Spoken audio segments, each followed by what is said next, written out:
Bienvenidos a la clase de Química Orgánica y Bioquímica. Mi nombre es Alberto Figueroa y hoy vamos a desarrollar el tema de alquinos. Cuando hablamos de los alquinos, también estos corresponden a los hidrocarburos insaturados, aparte de los alquenos, que tienen propiedades muy parecidas a los alquenos, pero también algunas diferencias. Podemos indicar que los alquinos son el segundo grupo de los hidrocarburos insaturados. La característica está en presentar un triple enlace entre carbono y carbono cuando forman compuestos orgánicos, ya sean alifáticos o sean cíclicos. La estructura más simple que tienen los alquinos vendría a ser el acetileno, o también denominado el etino. Y obviamente que el nombre de estos compuestos termina en la palabra ino. Los métodos generales de preparación que presentan los alquinos son los siguientes. Podemos decir que los alquinos pueden formarse a partir de derivados dihalogenados vecinales, es decir, que en los carbonos vecinales deberá tener necesariamente la presencia de halógenos, lo posible un mismo tipo de halógenos. Esta reacción deberá darse en un medio básico, como es el caso del hidróxido de sodio. Entonces, tras la reacción, el potasio, un metal, se unirá con los no metales, como es el caso del bromo, para dar origen al bromuro de potasio. También la reacción va a generar una correspondiente cantidad de agua, toda vez que el grupo oxidrilo de la base se va a fijar con un hidrógeno, con los hidrógenos que se puedan liberar producto de la reacción. Vamos a tener obviamente el agua y se va a dar origen a tres enlaces covalentes entonces a nivel de los carbonos vecinales. Esta es una reacción entonces de formación de alquinos. Esta es la formación del etino. Otra reacción podemos hacer a partir de tetrahalogenuros. Cuando decimos tetrahalogenuros es la presencia de 4 halogenuros. Y aquí justamente vemos 2 halogenuros y otros 2.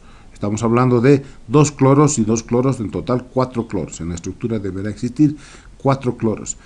La reacción, a diferencia de la anterior, requiere de la presencia de un metal, que podrían ser con preferencia el sodio y el potasio. En este caso tomamos el potasio, los cuales se fijarán a los no metales para dar origen al cloruro de potasio. A cambio, entonces, los cloros que están siendo eliminados de la estructura halogenada dejarán libre para consolidar los enlaces covalentes, que en este caso será un número de 3. En el ejemplo estamos viendo la formación del propino. Seguimos viendo la formación de los alquinos. Ahora podemos ver a partir de la reacción que es el acetiluro con un monohalogenuro, ¿no es cierto? Entonces el acetiluro de plata con el cloruro de metilo nos va a dar como productos. La unión de la plata con el cloro genera cloruro de plata. A cambio, este radical que se va a generar, que vendría a ser radical metil, reemplaza al metal que inicialmente se encontraba, y de esa manera tenemos el propino. Esta es otra reacción exclusiva para la obtención del acetiluro o del etino a partir del carburo de calcio más el agua. Nos da como productos hidróxido de calcio y obviamente el etino. Dentro de las propiedades físicas podemos indicar que los etinos al butino, es decir, aquellos que tienen de 2 a 4 carbonos, tienen un estado gaseoso en condiciones normales. Condiciones normales quiere decir a la temperatura de 0 grados centígrados y presión de una atmósfera. Cuando tenemos compuestos orgánicos que van de 5 a 14 carbonos, estos ya presentan una consistencia líquida, y superior a 14 carbonos obviamente ya son sólidos. También los compuestos orgánicos, como son los alquinos, presentan una menor densidad respecto a la del agua, pero mayor densidad al de los alquinos, ¿no? Entonces está dentro de ese rango. También podemos decir que hierven a temperaturas más elevadas que los alquenos cuando tienen el mismo número de átomos de carbono. Y cuando se produce la combustión, presentan una llama brillante. Los alquinos son incoloros, poco solubles en el agua, pero sí en solventes orgánicos, como ser el éter, el benceno, cloroformo, tetracloruro de carbono, que vendrían a ser solventes orgánicos, de preferencia para el caso de los compuestos denominados alquinos. Dentro de sus propiedades químicas, estos producen una combustión, una llama luminosa, que en muchos de los casos puede generar incluso hasta carbono si la cantidad de aire es insuficiente. Esto estequiométricamente podemos decir que tenemos una poca cantidad de oxígeno, el cual genera entonces formación de carbón. A esto también denominamos una combustión incompleta. Cuando la combustión es completa y tenemos obviamente la presencia de oxígeno en la cantidad requerida, el producto ya no va a ser carbono, sino va a ser dióxido de carbono más el agua.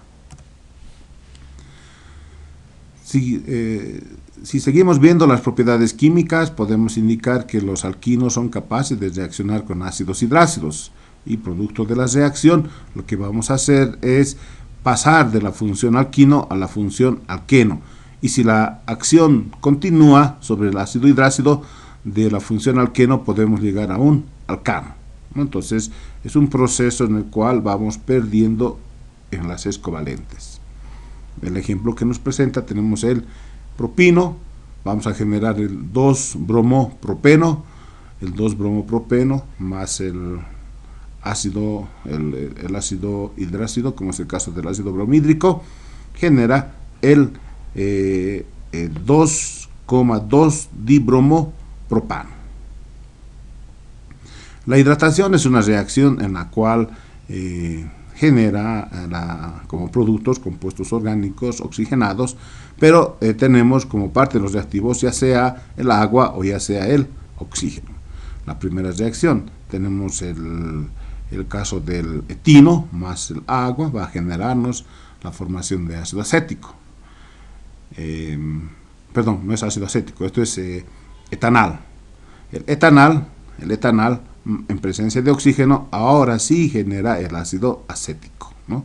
Esta es la función ácido acético, nos vamos a identificar por la función carboxílico, y este es el grupo funcional aldehído, entonces hay diferencia. El etino es uno de los compuestos representativos de los alquinos.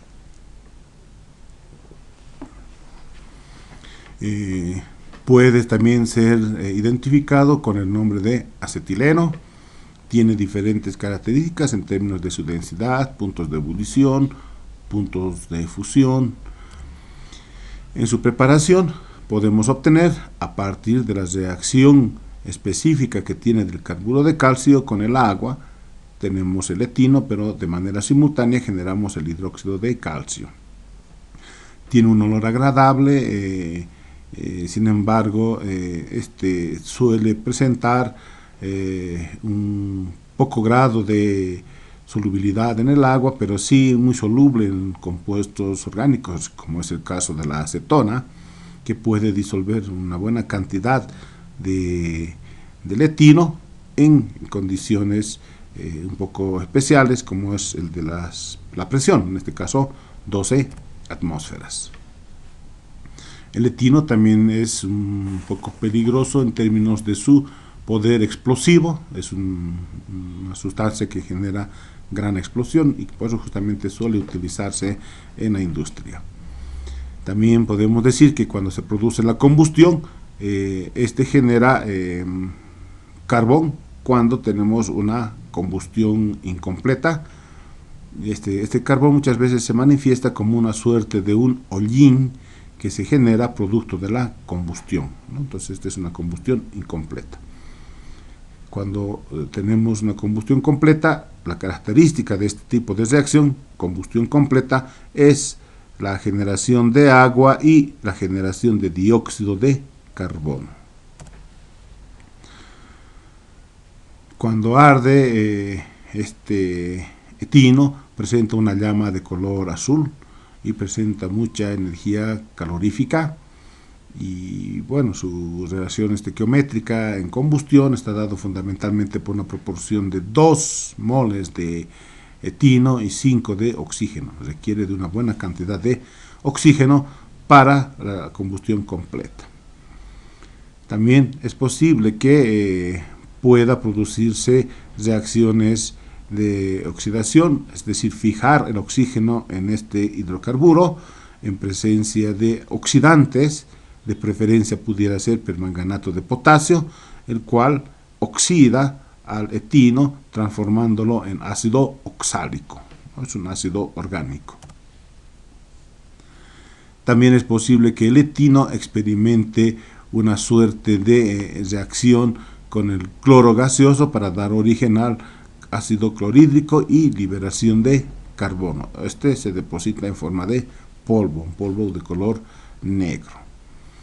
Cuando esta reacción continúa en condiciones en las cuales se requiere de la presencia de un catalizador, se da como producto la formación de un compuesto en la cual tiene características halogenadas, ¿no? Es decir, el cloro llega a romper dos enlaces covalentes para dar origen a esta estructura halogenada que vendría a ser el 1,1,2,2 tetracloroetano. También la reacción puede producirse con un ácido hidrácido, el caso del ácido bromhídrico, y en este caso solamente un enlace covalente experimenta la alteración, de manera tal que formamos el compuesto halogenado, pero cambiamos de un alquino a un alqueno, ¿no? Rompiéndose el enlace covalente. Por adición con agua, en un proceso de hidrólisis, los alquinos, como es el caso del etino, puede generar un compuesto orgánico, como es el caso del etanal, un aldehído. Este es un proceso de oxidación y utiliza sales mercúricas como coadyuvantes para esta reacción. Si hablamos un poco de los hidrocarburos aromáticos, podríamos decir que estos hidrocarburos aromáticos ya no presentan una cadena abierta, sino presentan una suerte de un anillo o un ciclo. Además, estos compuestos cíclicos presentan una aromaticidad, de ahí viene su nombre de compuestos aromáticos, una suerte de una fragancia, como perfume podríamos decir, a diferencia de los compuestos orgánicos cíclicos. El benceno es uno de los más representativos. El benceno puede formarse por una polimerización de etinos para dar origen al benceno, que utiliza como fórmula condensada carbono 6, hidrógeno 6. También es posible obtener el benceno mediante la reacción de Grignard. Ya habíamos comentado en una clase anterior en qué consiste el reactivo de Grignard. En este caso estamos usando el bromuro magnésico de es el bromuro magnésico de fenilo. En presencia de agua vamos a tener la formación del benceno y una sal básica, ¿no es cierto? El bromuro básico de magnesio. Entre sus propiedades físicas que tiene el benceno presenta un olor etéreo, aromático, hierve a 80 grados centígrados, es decir, menor a la temperatura del agua, es soluble en el alcohol, también es algo menos denso, en este caso menos denso que el agua, y es considerado como un disolvente para la extracción de muchos compuestos orgánicos, como es el caso de las grasas y las resinas. Dentro de sus propiedades químicas puede ser posible que el benceno experimente procesos de halogenación, puede ser procesos ya sea a nivel de uno de los hidrógenos del benceno, pueden ser dos hidrógenos de benceno, en este caso originan estructuras como son las posiciones para, meta y orto. El naftaleno es un otro compuesto cíclico aromático constituido por dos bencenos fusionados. Es muy soluble en sustancias orgánicas, como es el caso del alcohol, éter, benceno, pero insoluble en el agua. El antraceno se caracteriza por presentar tres bencenos fusionados, tres ciclos prácticamente, tiene un olor un poquito desagradable. Se utiliza para la fabricación de colorantes y es un compuesto que presenta carbonos del tipo alfa, beta y gamma. Bueno, entonces agradecer por su asistencia a la presente clase. Gracias.